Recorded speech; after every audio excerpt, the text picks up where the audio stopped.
Hi, everybody. This is Dave Glover, Superintendent of Schools at the Salem Central School District. Thanking you for spending some time to watch this video about reopening school for the 2020-2021 school year. This was supposed to be part of a kind of community forum where we could get some input from you, a little bit of a back and forth, but unfortunately, due to some technical difficulties, with the platform, we weren't able to do that.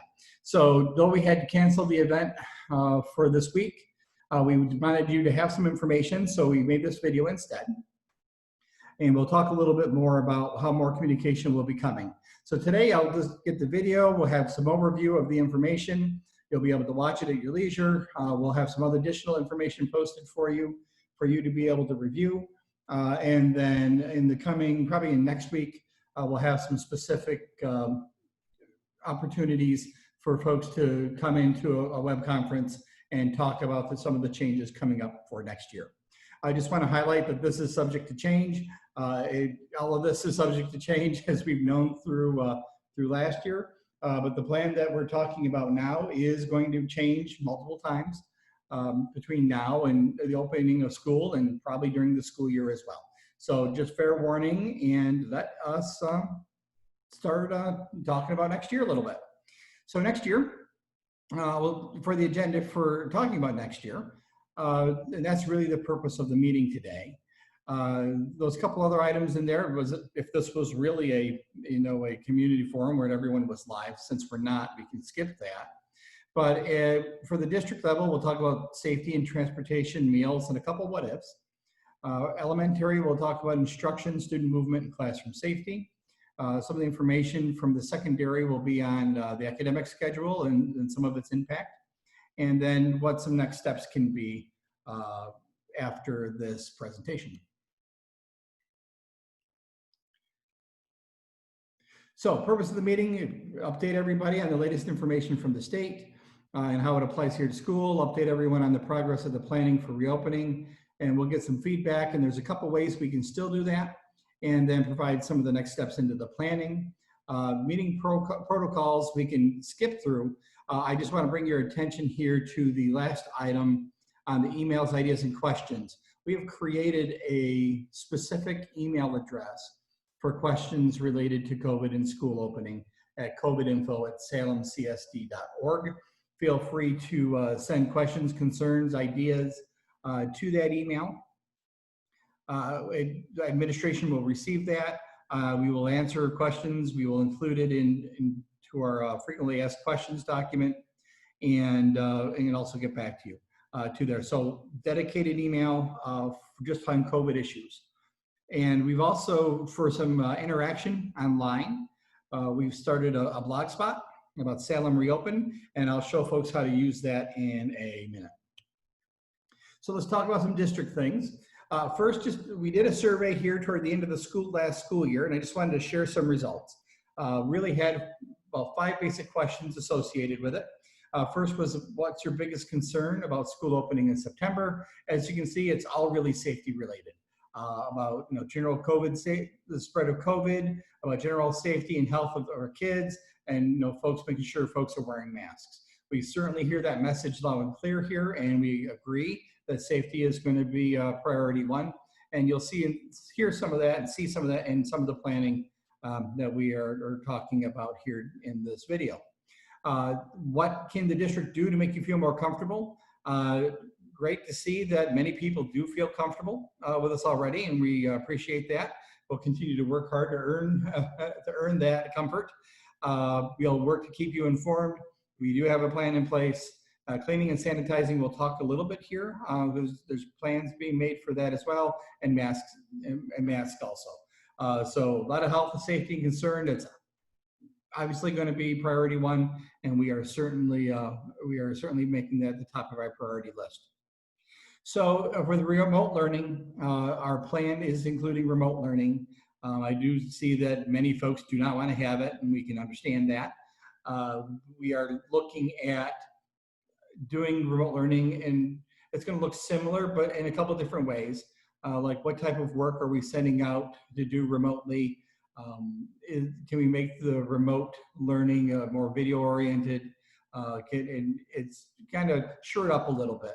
The remote learning we did between March and June was really an emergency type of entity, and we're looking to try to make it more of a mainstay because we may be doing remote learning for a while. So we hear you on the remote learning, and we will continue to work with you to make it the best experience we can.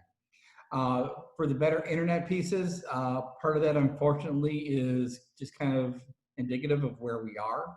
I can tell you that all the superintendents in the region have had conversations with elected officials, had conversations with broadband companies and cell companies about getting internet access into this area. It is a rural problem. There are organizations in the state that are working on getting broadband to areas like ours. So it's on the agenda, and we'll continue to work toward it. We're doing some things here. For example, next school year, we will have the Wi-Fi available in the parking lot by the bus garage.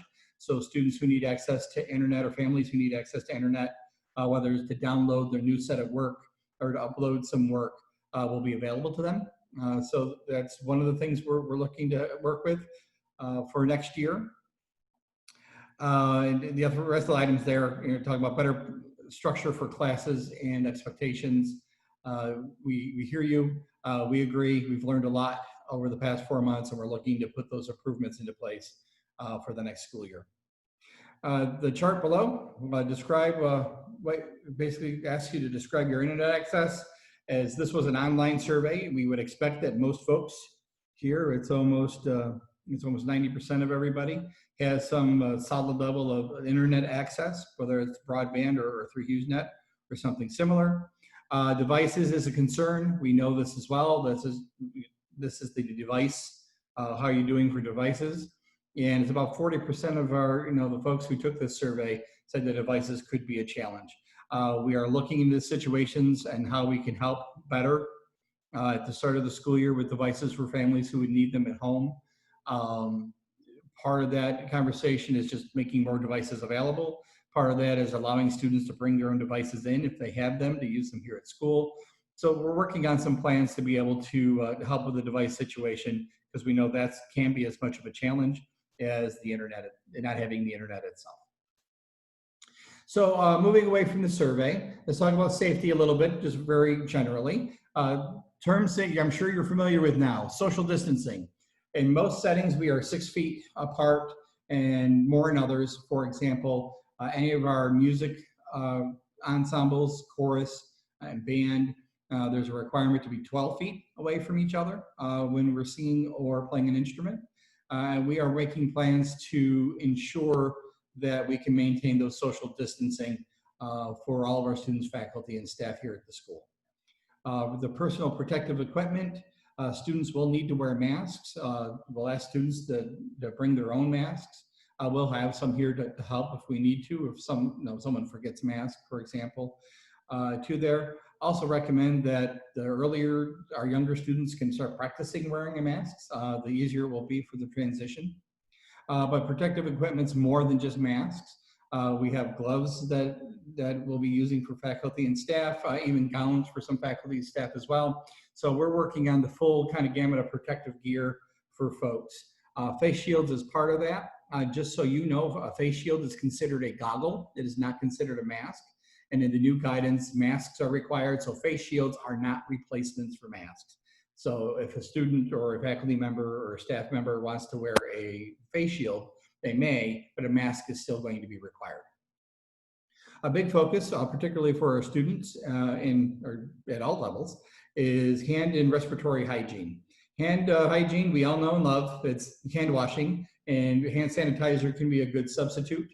But hand washing, and it will be a main focus. And then working on not touching our faces and to keep the separation, to not pick up COVID from a surface and then have it be ingested one way or another. Masks is the respiratory hygiene, got to be worn at all times. Again, we're asking folks to bring their own for your own safety and comfort. And please, I would really recommend start practicing now. to make the transition into school easier. We will have some extras into place. The families have some challenges. If you let us know, we will see what we can do. We can help. Health screening is going to be a bit of a challenge here, but it is a requirement that anyone before they come into school will have to go through some level of health screening, which involves a simple questionnaire and or a temperature check. If a student or a faculty member, staff, vendor, anyone who comes to the school has a temperature at 100 degrees or higher, they are not allowed into the building. We will have protocols in place for students who get measured here at school at over 100 for isolation and then contacting parents, and then what steps to do next if there's concerns about a student being ill. There's also an occasional questionnaire that will be distributed, and we'll ask folks to do about where you've been in the past X number of days, about what signs or symptoms may have been showing that may be COVID related as part of a questionnaire. Part of this, and it's part that the district is really interested in hearing from you on, is that we're going to ask families to do this work at home. So you have parents or caregivers or guardians to do their own temperature checks, to do their, and then to do their screenings. And we're working on means either electronically or just through a simple, small, piece of paper, survey and a piece of paper to submit it to the school. That way, when your son or daughter come to school, if they already have that work done, we can let them in. And then the students who don't have that work done, we can check them at the doors through stations that we'll have established to check for temperatures and check for those other pieces before we let folks into the building. Much more detail on that will come as we get closer. Just know that health screening is going to be an important part of the upcoming school year. Transportation is one of our biggest challenges right now. Basically, it's because we can only fit 22 students on a bus, and that's one of our bigger buses at a time. So the buses that are designed for smaller obviously can only fit, like a van will only be able to fit 1 or 2 people in it, where we might normally put 4 or 5 students in a van. Or the smaller 24-person buses mainly fit 3 kids. And that's because we have to maintain the social distancing, that at least that 6 feet between folks. And masks are still going to be required, though if you're from the same family, you'll be able to sit together. We'll likely have some type of assigned seating. And that may be, that students sit in specific spots, or the first one on the bus sits in the furthest seat away and then fills the bus from the back to the front. We are working on splitting up students to see what our transportation patterns might need to look like. And we will certainly get you more information as it comes available. We are likely to encourage families to bring their students to school, either the students walk or drop them off at school to reduce the density on the bus. But like it says here, it's still a work in progress and more information is to follow. Meals will be provided every day, just like they always have been, breakfast and lunch here at school. We also have the requirement for folks when they are remote to provide meals there as well. Back in March, we fed everybody. So anyone who wanted a meal at any time, if they're at the bus stop at the right time and they came to the bus, we got them a meal. That was under special provisions. Those provisions have changed somewhat for this year. So it will turn, folks who are eligible for free and reduced, that still applies to you for your eligibility. Folks who aren't eligible, those rules have changed a little bit and they'll be paid meals. We are still working on how this is all going to work. I just know that some of the meal delivery guidelines have changed, which will mean some alterations for next year. For example, we may have more bulk delivery than we did last year. The email address here is the web address here goes to the cafeteria's webpage, and that contains basic information. There isn't a ton of COVID information on it yet, but that's where cafeteria information will be housed for your review. So what if? There are going to be a lot of what ifs between now and June. There's a lot of what ifs beforehand, and being able to address them all is going to be a challenge. But we will do our best to address all the what ifs as best we can, because there's always going to be a contingency. There's always going to be a change as we work through the challenge of the upcoming school year. So just a couple examples. What if someone is determined to have COVID-19? Well, if someone has COVID-19, it depends on where that's discovered. If a child is at home and you do your health check, your child has a 100-degree fever, you call the school and say that your child is not coming to school today because they have a fever, you're going to the doctor. If you go to the doctor and you do the test and the test says you have COVID-19, then there's a protocol we'll follow for notifications that we need to make, very generic, keeping privacy in mind about the contact tracing and those pieces we'll need to do. If a child or a faculty member or staff is discovered at school, there's some isolation requirements we need to do. If it's a student, that we're holding the parents, right, and getting hold of your doctor to see what next steps are needed. So we'll have all those procedures laid out for you into place. If you have technology or connectivity issues, we'll do some very similar pieces that we did as we did last year, is to work with your administrators, and we'll work through those problems together. This is kind of the end of the first section of the presentation. But I want to take a second here and look at the blog. I just clicked on that link, and as you can see, it brings you up to several questions that are here. So what we've done is, use this space to talk about academic plans. So if you want to answer that question, you have your thoughts about the academic plan, you can click post a comment, and when the post a comment comes up, you can enter your comment into there, and it can be an ongoing conversation as people continue to add comments, because you can respond to my question that's listed here. You can respond to someone else. So if you had another what if question that came in here, it could fit into any of these spaces. Then whenever, in fact, right up top, what if? What are the scenarios and occasions arise? So you come up to this what if page, and you can enter in here, what if we have a snow day? So you can just type that in.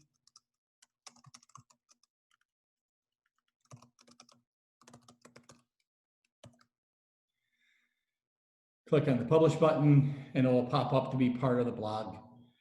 And people will be able to see who entered that into. If you notice, there was a check there that said notify here. If you click that to notify me, when someone responds to you, it will let you know. So just so you can see that that's available, it'll allow for some more dialogue. It'll allow us to kind of communicate back and forth, even though we may not be at the same place at the same time. Also allows you to talk with other parents with some other ideas.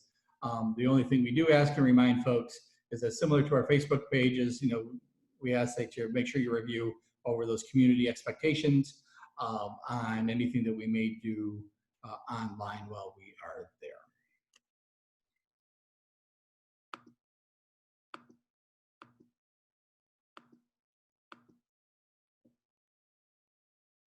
Okay, so let's get back to presentation here. Also, if the blog is you don't want to put anything there because maybe you want to keep your items private, or that's too complicated, or you just want to reach us directly, remember that covidinfo@salem.org will be available for you. So let's talk elementary briefly, and elementary plans. Academically, we're looking to do the same things for the students, and we're looking to divide the student body into two. And with dividing the student body into two, we're going to have purple days and we're going to have gold days. Purple days will be 2 days a week, and then there'll be 3 days of remote instruction. Gold days, the plan right now is the first 2 days are remote instruction, remote. The next 2 days are in person, and then that last day would be a remote instruction day as well. So all of our students are at least going to get 2 full days of in-person instruction in school. It's going to be a 4-day academic week, we're thinking. The reason we're thinking that is we need the 5th day for teacher planning, so teachers can work with remote learning. We need a deep cleaning day to clean out the classrooms to get them ready up for the next week. So we're looking at basically, like I said, 4 days in person, split between splitting the population of students by household, and then the last day remote. The other thing that this allows us to do is to reduce our density so we can maintain all the social distancing pieces that we're required to do. A couple exceptions to that overall thought. Kindergarten, we're talking about moving to a half day of instruction.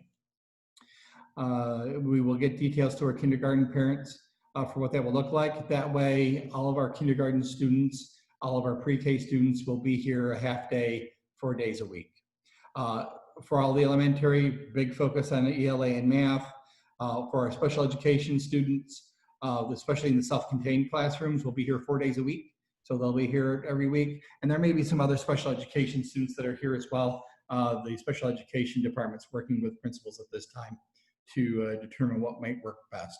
So our instructional week is going to look different. 2 days in person, 3 days remotely, but they're in school every week. Our youngest kids in kindergarten and pre-K will have 4 days a week, as well as our students who are our special education students who have the most need. And that is the plan currently. When we're into school, we're looking to keep students as kind of sedentary as possible. We're going to move teachers for transitions instead of students, except for physical education. So if the third grade classes switch for math, it'll be the teachers who move the classrooms from classroom A to classroom B, not the students necessarily. We're planning on doing lunches in the classroom, with possibly sixth grade actually being in the cafeteria. We're marking up the hallways. So we have our 6 foot markers. So we have those, those physical reminders of where every 6 feet is, so we can see that visually and easily. Because our stairways are narrow, we're going to make those unidirectional. We're also going to be limiting the number of students in the bathroom. We'll probably end up setting up a schedule because many of our primary students, remember, are in the main building this year because of the building project. So they're used to having a bathroom in their classroom. The advantage of being in the main building this year is that we have a full building, we don't have to worry about cleaning. The disadvantage is we're going to have to be more deliberate about planning time for bathroom use for our primary students. But cleaning will be in places, and we'll make sure all the safety pieces are in place to ensure that students can get to the bathrooms when they need to, but also the health and safety concerns are maintained. And we talked about transportation, about drop-offs and bus changes, and there'll be more information to follow. We talked about temperature checks and mask and social distancing. The other challenge we have as part of that density issue of not having too many people in a classroom is that classrooms where we could hold 25 students in, we may only be able to hold 10 in now or 12 in now. So that's a challenge, just like it is on the buses. And that's part of the reason we're looking to go to that hybrid approach of 2 days in-house and then 3 days remote learning. And a little here on the cleaning of the classrooms, daily by maintenance, intermittent through the school day. So bathrooms, for example, we're talking about having cleaned once an hour. We're still working on details. Door handles and doorknobs will be cleaned just as frequently for those high touch areas. And then a thorough cleaning at the end of the day, with that deep cleaning day to be on the day we don't have students here. Again, just a reminder, the blog there, you can click on that and that will get you to what you need for commentary and interaction online, or just the email address to email administration your thoughts, ideas, or concerns or questions. So at the grades 7 through 12, hybrid instruction model is what's going to play. A lot of this we've already talked about. So we talked about dividing into 2 groups, in-house for 2 days, out for 3 days, depending on whether you're purple or gold group or where you go. Here, we're looking to move more toward a block schedule type of a format. It's still in the works. So as you can see here, rotate through a traditional schedule, 9 periods over 2 days in a block format. So what does this do? It does a couple things, which we'll talk about in a second. But the first thing it does is it limits the amount of movement in the hallways. So students aren't in the hallways interacting as much as they would in a traditional 9-period day. We'll get into some more of the details here in a second. We talked about check-ins. We didn't talk about these check-ins.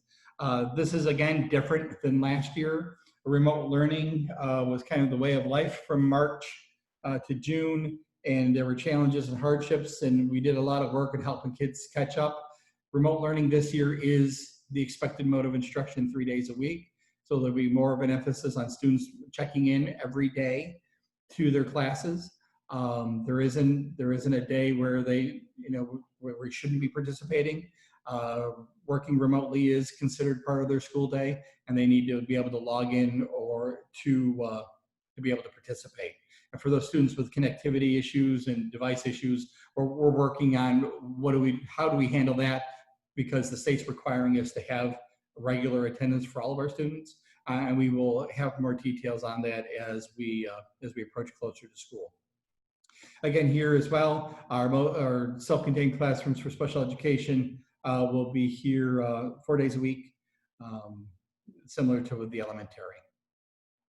So the block schedule in that format allows that flow of structure for 9 periods to accommodate current course requests of students. So rather than having to reduce course loads for students or maybe not have electives, this flow and format will allow more diversity in the students' schedule based on what their interests were last school year. We talked about less transitions. We are also looking at staggering the opening of the school day. It says we're having an extended advisory or homeroom period. That way it helps get kids into the school, not all at the same time. We can stagger how folks come into the building. It still allows times for breakfast and helps kind of keep that density down at the beginning of the day. Smaller class sizes will accommodate the social distancing and also help us in the cafeteria to accomplish the same. So the instructional model design considerations. It'll have both remote and in-person instruction with accommodations made for those with limited or no access. Supports will solidly be in place for our IEP 504 students, including any ELL students that have those needs. Communication plans are set for students and parents. Assigned work and due dates will be set. Grading policy. If we go back to that survey, you were looking for something a little more concrete for how things are going to operate, and this is you'll get that. Then the communication plan will be part of that. Regularly scheduled extra help periods and office hours, most likely on Friday on their remote day, so students have access to help the teachers when they need it on a regular basis. We talked about the daily check-in for the remote classes. We also need to look at reducing the sharing of supplies, particularly for art, PE, technology, music, and any of the science labs, because when we're sharing that equipment, it's supposed to be disinfected in between people interacting and use. So we're changing some approaches so we don't have as great of a need for that intermittent cleaning or that concern of exposure between student to student. Along with the block schedule and the 2 days on, 3 days remote, we're looking at limiting locker access and assignment of lockers to reduce some hallway congestion. Includes adjusting some traffic flow. We talked about devices and PPE a little bit. We talked about sharing of equipment. Clubs and activities is we are still working on having accessibility to those things. Athletics is determined by the statewide association. Fall sports have been pushed back until the 21st of September. If they get canceled, they'll be moved to the spring, and we'll let folks know more information as that happens. But extracurriculars, we're going to try to be able to maintain as best we can, and we'll have plans and details to folks as we approach closer to school. So folks know, please continue to provide us feedback, whether it's the high school plan, whether that's the elementary plan, whether it's just overall, the health and safety approaches. But right now, there is a plan for a student forum tomorrow at 1 o'clock. The link will be sent to the students' emails. That is if the technology allows it to happen. So right now, that's part of the plan. Ms. Adams will follow up with more information tomorrow. So what's next? Next is the planning continues. We have a couple of plans that are due to the State Education Department, that's SED, or the Department of Health, that's DOH, by Friday. Those plans are where we are currently. That's the current plan. That plan is going to change several times. In conversations with the department, with the state education department last week, the state education department recognizes that these are living documents that they're going to change and expect them to change. They're looking to have, where are we on our plan currently as of the end of July. That's the information that will get posted. We also will post this information to the school webpage as the planning continues. That the blog that is shared, the email is shared, will continue open for you to continue to provide feedback, to continue to provide information. So you're continually able to let us know how we're doing and where we need to make adjustments or where some of our challenges are. Communications, based on what you send us through the blog, based on what you send us through email, and other questions we may hear through other means, we will put a frequently asked question document together. That's FAQ, frequently asked questions. And we will post that information as well. Community meetings by grade level will happen in the near future, likely next week, where Ms. Vieira will host one for the elementary grades and Ms. Adams will host one for the high school grades. So you have specific questions to where your students are. They'll be at different times. So if you have kids in both, you could attend both. Start to expect an increase in frequency of this type of communication as school approaches, kind of similar to when we closed back in March. I was communicating with you, we were communicating with you very frequently. That is likely ramp up a little bit as the school year approaches. So get ready for your phones to start ringing some more. Same type of protocols as last year. Emails, phone calls, text messages, the website and Facebook will also be included in that communication plan. It worked well. We received fantastic feedback from you about the communication, and we appreciate the many kind words we got, and we're going to continue to work hard to keep you in the loop and keep you informed as best we can. We are in the same boat we were in March, is that things are changing very rapidly and nothing is staying solid or consistent, so we'll continue to communicate with you best we can. And just a reminder, the COVID-19 info at salemcsd.org. For anything you want to email us specific to COVID. The blog at the Salem Reopen at blogspot.com for anything you want to interact with or put any ideas up on a variety of topics that are listed in the blog space. And of course, our school website that we will continue to update on news and information, and we will keep that as being as current as we can.